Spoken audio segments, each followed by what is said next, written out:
Hello नमस्कार दोस्तों, स्वागत है आप सबों का फिर से हमारे यूट्यूब चैनल जीके एडुकेयर में। हम लोग फिर से एनसीईआरटी का ये क्लास लेके आए हैं जो कि है 6th क्लास हिस्ट्री हमारे अतीत। लेसन 5 का ये क्या बताती है हमें किताबें और कब्रें, इस लेसन का नाम है। और इससे हम लोग देखेंगे कि कितना सामान्य ज्ञान हमारे परीक्षा के दृष्टिकोण से बन सकते हैं उन सबों प्रश्नों को।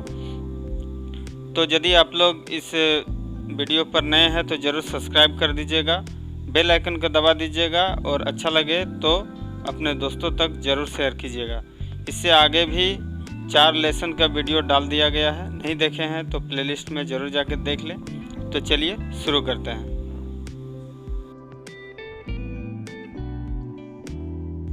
आज का हमारा पहला प्रश्न है, वेदों की संख्या कितनी है?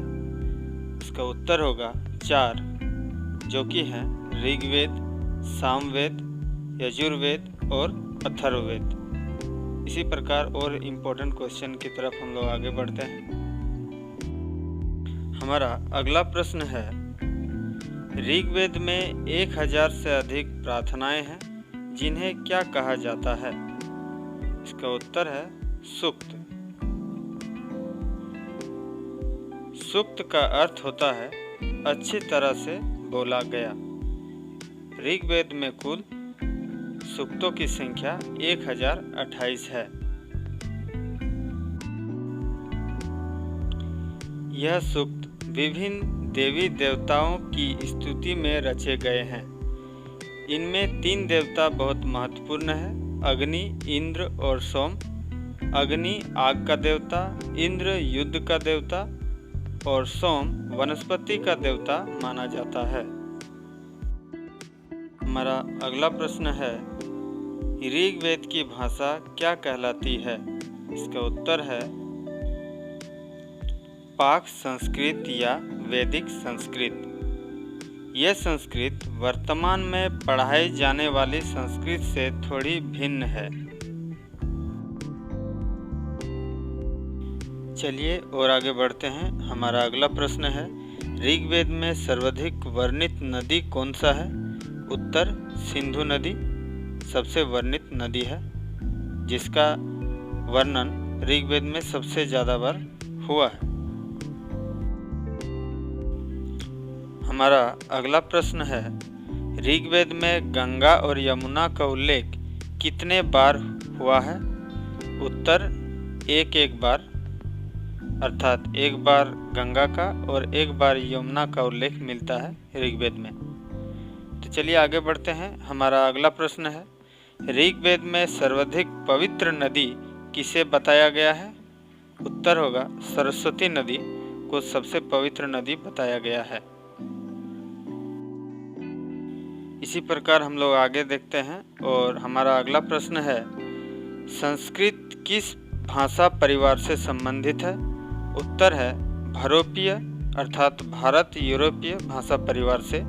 संस्कृत असमिया, गुजराती, हिंदी, कश्मीरी, सिंधी, फारसी, अंग्रेजी, जर्मन, यूनानी, इतावली, स्पेनिश आदि इस परिवार से जुड़ी हुई भाषा है। इसी प्रकार हमारा अगला प्रश्न है, पूर्वोत्तर क्षेत्रों की भाषा किस भाषा परिवार से संबंधित होती है? उत्तर होगा तिब्बत वर्मा भाषा परिवार से। दोस्तों, ये सारे क्वेश्चंस बहुत इंपॉर्टेंट है, पूरा वीडियो जरूर देखिएगा, आप लोगों को निश्चित ही लाभ पहुंचेगा। तो चलिए बढ़ते हैं अगले प्रश्न की तरफ। हमारा अगला प्रश्न है, मलयालम, तमिल, तेलुगु, कन्नड़ किस भाषा परिवार से संबंधित है? उत्तर है द्रविड़ भाषा परिवार से। दोस्तों, यदि वीडियो आप लोग को अच्छा लग रहा हो तो लाइक ज़रूर करते हुए आगे बढ़िएगा। हमारा अगला प्रश्न है, झारखंड और मध्य भारत की भाषाएं किस भाषा परिवार से संबंधित है? उत्तर ऑस्ट्रो एशियाटिक भाषा परिवार। ये सारे क्वेश्चन हूबहू लेसन नंबर 5 क्या बताती है हमें किताबें और कब्रें से लिया गया है, इसीलिए बहुत इम्पोर्टेंट है दोस्तों। इसी प्रकार तो चलिए हम लोग आगे बढ़ते हैं। हमारा आज का 11वां नंबर प्रश्न है, ऋग्वेद में युद्ध मुख्यतः इस कारण से होती थी, अर्थात युद्ध किस कारण से होती थी? प्रायः गाय, जमीन और पानी के स्रोत के लिए युद्ध लड़ी जाती थी। इस समय कोई स्थायी सेना नहीं होती थी। लोग सभाओं में मिलते थे और युद्ध व शांति के विषय में सलाह मशविरा करते थे। वहाँ यह ऐसे लोगों को अपना सरदार चुनते थे जो बहादुर और कुशल योद्धा हो। युद्ध में जीते गए धन का आपस में बंटवारा भी कर लिया जाता था। इसी प्रकार हम लोग इम्पोर्टेंट क्वेश्चन की ओर आगे बढ़ते हैं और देखते हैं हमारा अगला प्रश्न, जो कि है ऋग्वैदिक काल में राजा का चुनाव किस प्रकार होता था। राजा का चुनाव समिति के द्वारा होता था, अर्थात ऋग्वैदिक काल में राजा का चुनाव कबीले की आम सभा, जो समिति कहलाती थी, अपने राजा को चुनती थी। इस समय राजा एक प्रकार का सरदार होता था। राजा की मृत्यु के बाद उसका बेटा अपने आप ही शासक नहीं बन जाता था, अर्थात जैसे हम लोग आगे देखें फिर से राजा का चुनाव उसी प्रकार समिति के द्वारा ही किया जाता था। तो हम लोग बढ़ते हैं अब अगले प्रश्न की तरफ, जो कि है ऋग्वैदिक आर्य अपने विरोधियों को क्या कहते थे। उत्तर है दास या दस्यु। दस्यु वह लोग थे जो यज्ञ नहीं करते थे और दूसरी भाषा बोलते थे। बाद के समय में दास या दासी शब्द का मतलब गुलाम हो गया, जो कि मालिक की संपत्ति माना जाता था। मालिक जो भी चाहते थे वो दास को करना पड़ता था। तो चलिए आगे बढ़ते हैं। हमारा अगला प्रश्न है चरक संहिता नामक किताब किसने लिखा। उत्तर है चरक नामक प्रसिद्ध वैद्य ने। लगभग 2000 वर्ष पूर्व यह किताब चिकित्सा शास्त्र पर लिखा गया था। बढ़ते हैं अगले प्रश्न की ओर। अगला प्रश्न है चरक संहिता के अनुसार मनुष्यों में हड्डियों की संख्या कितनी है। उत्तर 360। वर्तमान विज्ञान के अनुसार यह संख्या 206 है।